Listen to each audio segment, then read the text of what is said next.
Hello, friends. I'm glad to see you again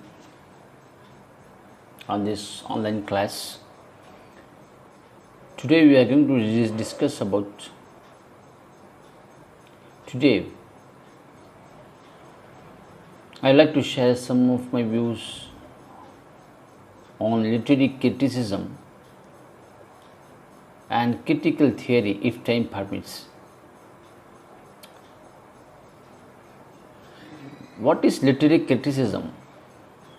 It is not a very new topic for you since you would have studied in your UG classes.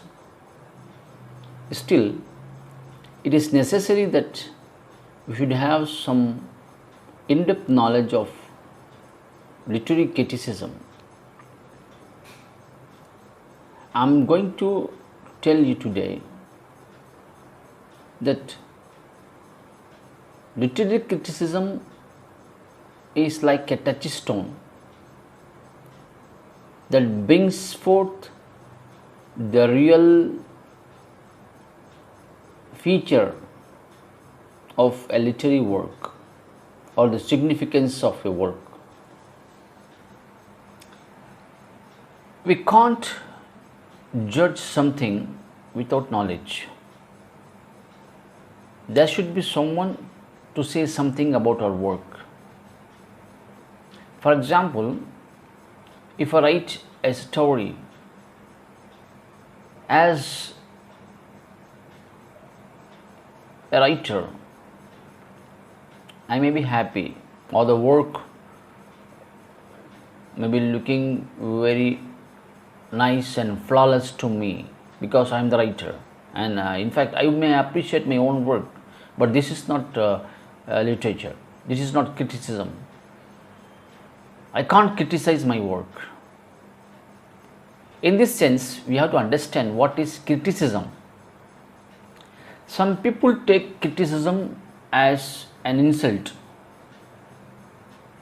Now, as far as literature is concerned, literary criticism means giving some judgment about the works, not about the author. There are two things before us: an author's personal life, an author's literary life.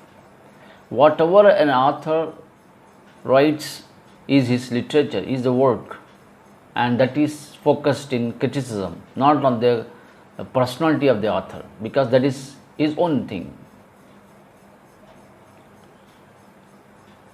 So, criticism gives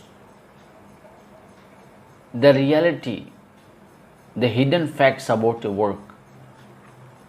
It can be said that a literary critic is more knowledgeable than the author or the poet. For example, we know Shakespeare.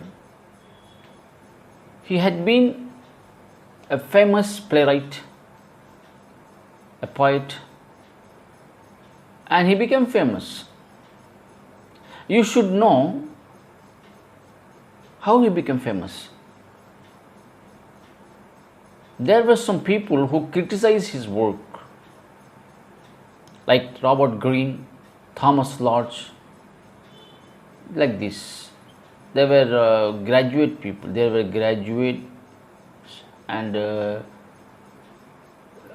one of the university wits. There are 7 university wits, among them are these two specifically. Robert Greene. They criticized the work of Shakespeare when Shakespeare himself did not know what he was writing. He just wrote.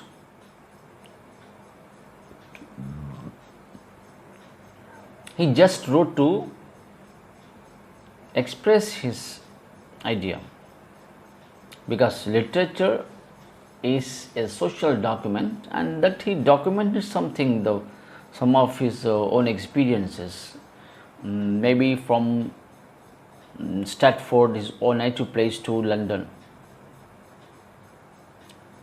When he came, he wrote He did not become famous himself, but it were the critics who made him famous. Let me tell you how. He wrote certain pieces that were criticized, that were elaborately discussed by the educated people of those days who were living in London. They criticized the work of Shakespeare, and Shakespeare took all their disapprovals to his side, and he corrected the mistakes that were pointed out by them. This is the major, or we can say basic secret of Shakespeare's development. He took all the mistakes gravely, he accepted them, and he corrected them in his further writings. Like that, he flourished as the star of poets today.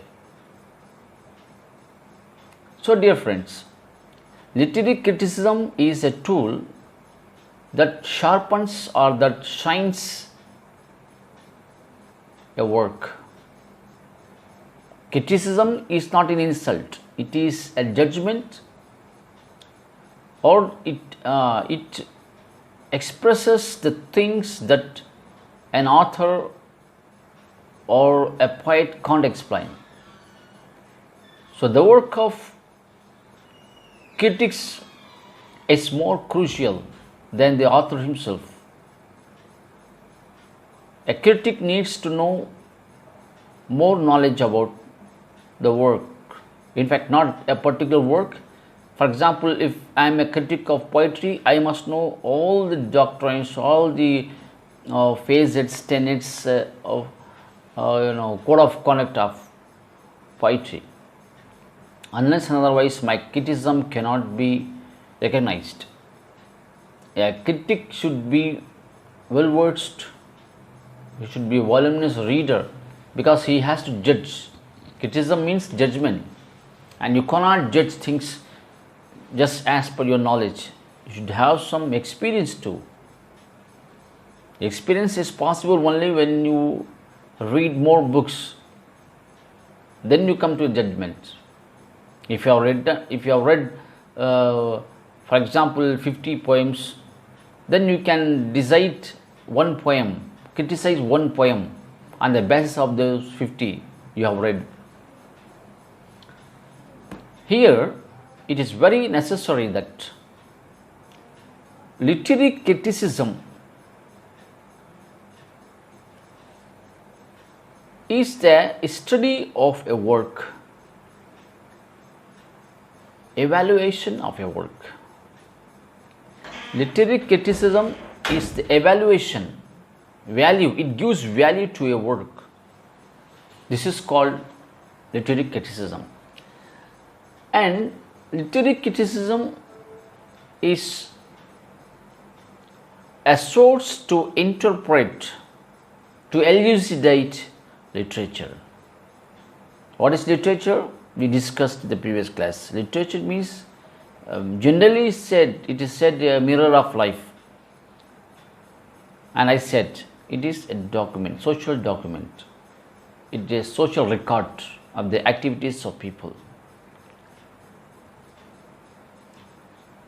In this sense, literary criticism gives you elaborate, or we can say interpreted values of literature, or can say easily interpreter of literature. So there are certain points that I like to say here that focus the purpose of literary criticism. Why criticism is essential? This is the important point. First is, with the help of criticism, you can judge or value your work, poem, poetry, drama, whatever it is, you can judge. And a critic explains the work more elaborately than the author himself or herself. This is the first thing. And a critic provides relevant historical and biographical informations while interpreting or judging a work. He means the critic. The critic, it's a duty of the critic to give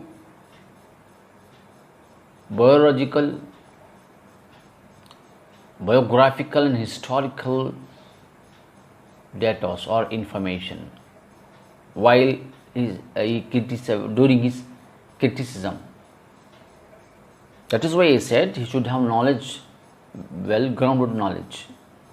It's not an easy job to become a critic.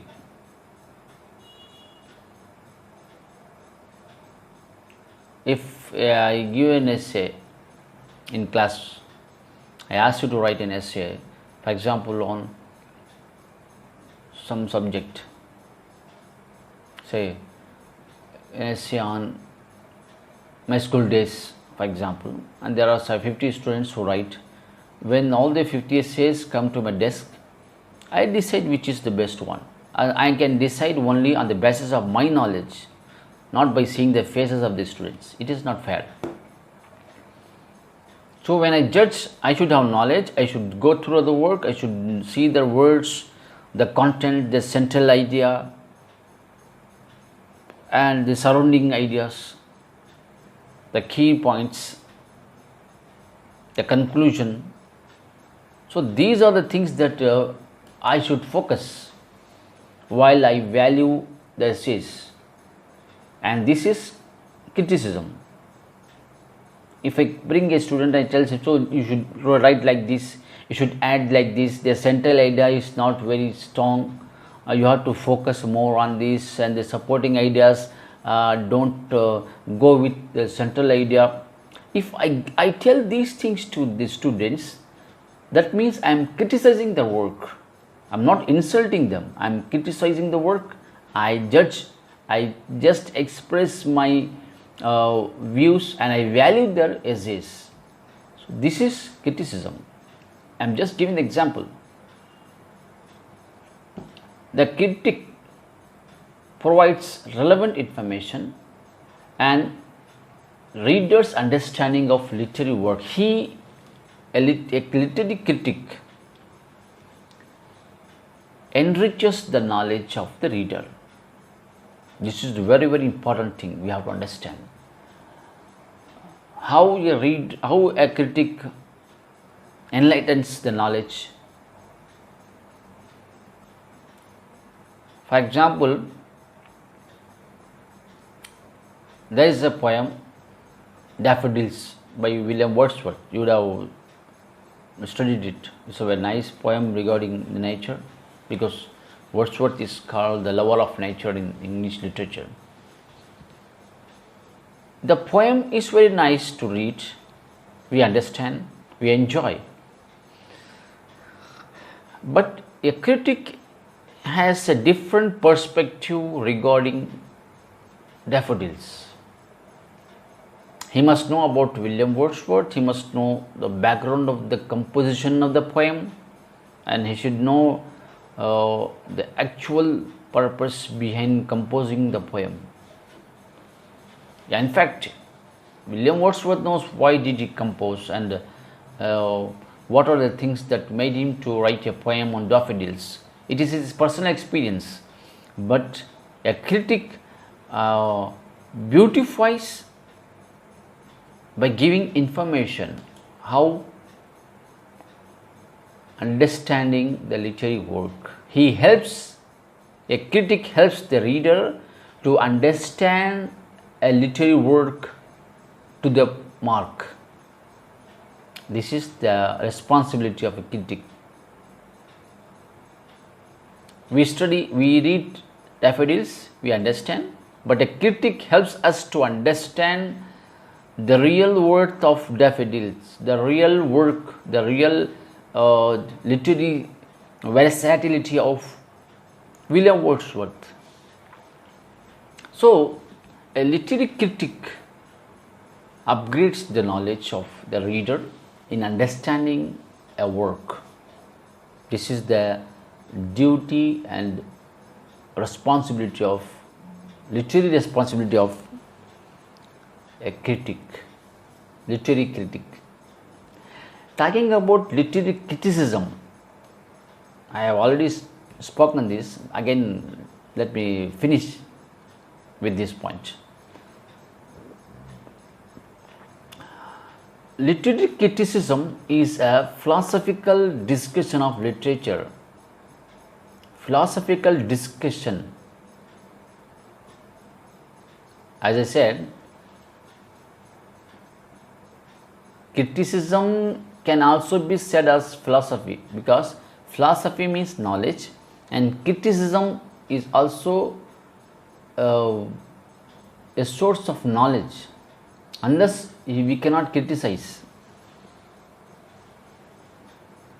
So, the first thing is literary criticism discusses literature, English literature or any literature, with its goals and methods. What is the purpose of writing this? What is the purpose of writing Daffodils? He knows, William Wordsworth knows why did he write. We read the poem. A critic helps us to understand the background of the poem. And now, there are two activities or literary critics or literary theories. There are two things, because the topic I wanted to discuss today was literary criticism and critical theory, but I think we will discuss theory later. But it should be understood, it should be noted that literary criticism and literary theory are not different. Let me repeat once again. Literary criticism and literary theory are not different, they are same. How? Theory means philosophy and philosophy means knowledge. Criticism needs knowledge to evaluate or enrich your work. Criticism means judgment. Judgment needs knowledge, and philosophy means knowledge. So, a critic is a literary philosopher. You have to concentrate me. A literary critic is nothing but a literary philosopher, because he has experience, he has knowledge. So, in this sense, literary criticism and literary theory are both same. Theorist is a person who has the knowledge, philosophy. Theory means philosophy, and criticism is a judgment given on the basis of knowledge, like this. In this sense, one thing is clear, that a literary theorist, literary critics are not always theorists. A literary critic cannot be a theorist, but a theorist can be a literary critic.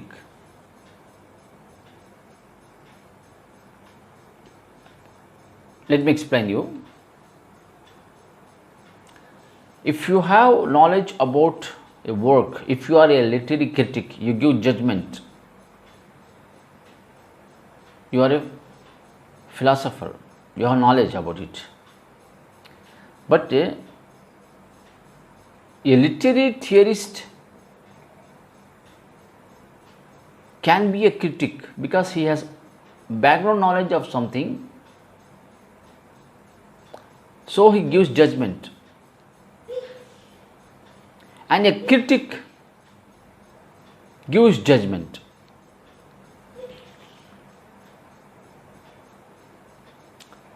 Dear students, literary criticism is considered a separate field of inquiry from literary theory, or conversely from book reviews.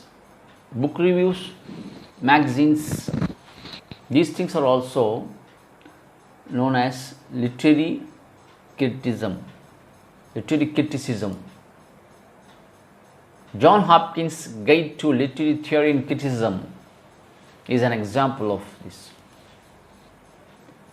He discusses, he states no distinction, no difference between literary theory and literary criticism. Both are same. That is, you have to keep in mind. Literary criticism, literary theory, both are same. Some critics consider literary criticism a practical application of literary theory because criticism deals directly with a particular literary work, while theory is a common object. Very important point. You can ask me, sir, how literary criticism and literary theory are same? I would say literary criticism deals with a work, as I said in the beginning, literary work, and literary theory gives a common idea, or I can say literary criticism is about a particular literary work, when literary theory gives a common theme, common idea about literary work. Further, precisely, a literary criticism is particular, whereas theory is common. Literary theory is common, literary criticism is particular about a particular work, literary work. Literary criticism is often published in essays. Academic literary critics teach literature in departments, publish academic journals, and more popular works. They publish their reviews in periodicals. At the same time,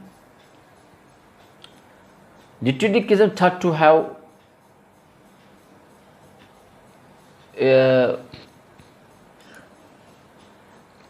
existed as long as literature. As long as literature was there, criticism was also there. That's very important thing.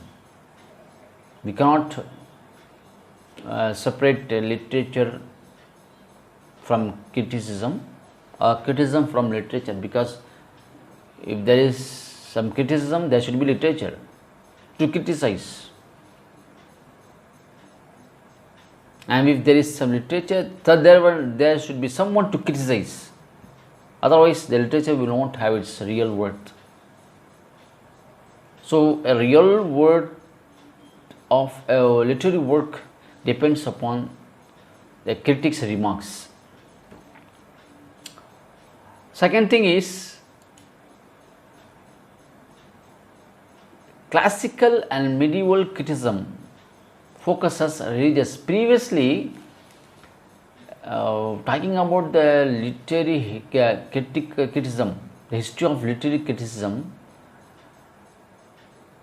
the classical and medieval criticism focused religious texts. You know how literature came.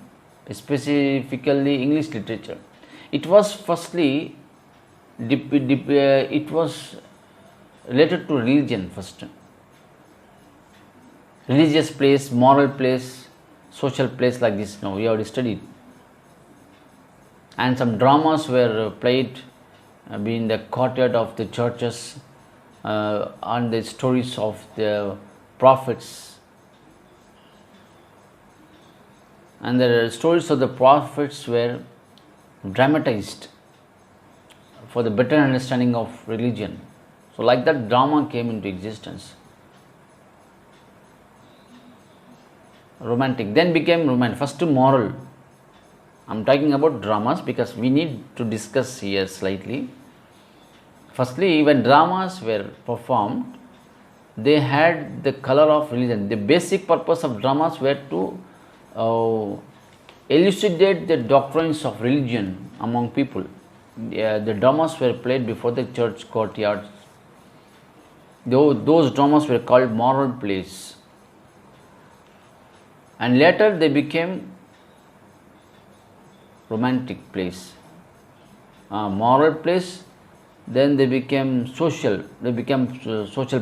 Dramas were played on the basis of social activities, and then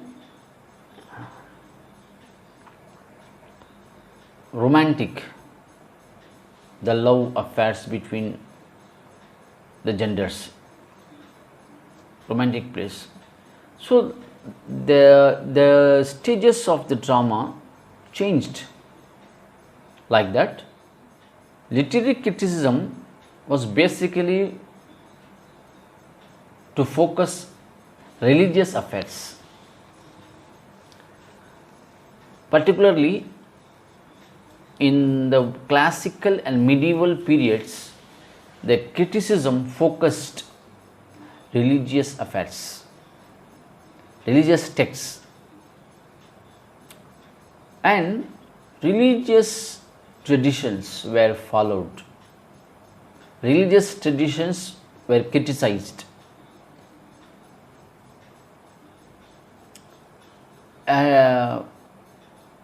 Secular texts. This was particularly the case for the literary traditions of three Abrahamic religions.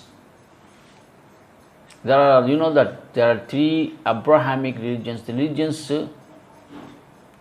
concerned with the Prophet Abraham, or Ibrahim, al-Islam we say in Arabic and Urdu. There are three religions: Jewish, Christianity, and Islam.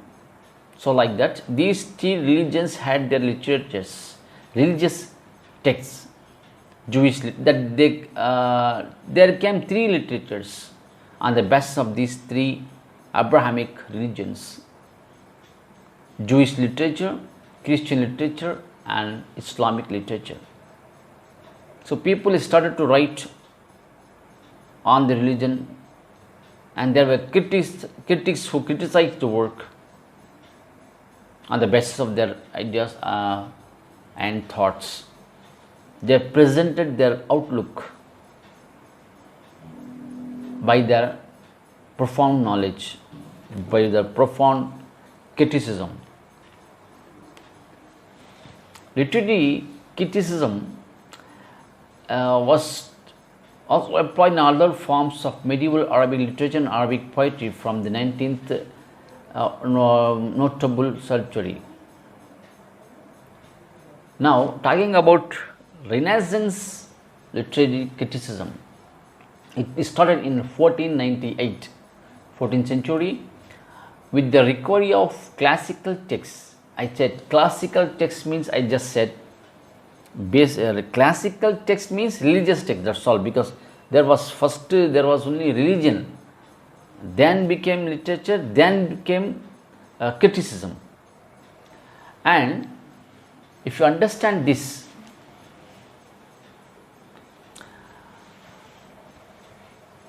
Renaissance criticism was in 1498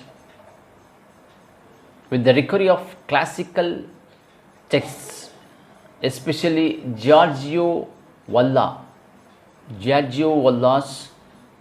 Latin translation, Aristotle's Poetics. Aristotle wrote a book entitled Poetics, and Giorgio Valla was also a critic. Further explained the work of Aristotle, and it was a translated work, and it became a very profound source of profound source for Renaissance criticism. Like this, the criticism took a rebirth. Poetics, the work of Aristotle entitled the Poetics, was most important influence upon literary criticism until the late 18th century. Renaissance criticism develops critical ideas, critical classical ideas that proclaim literature as central to culture. The Renaissance criticism focused on religious texts. At the same time, they focus central to culture.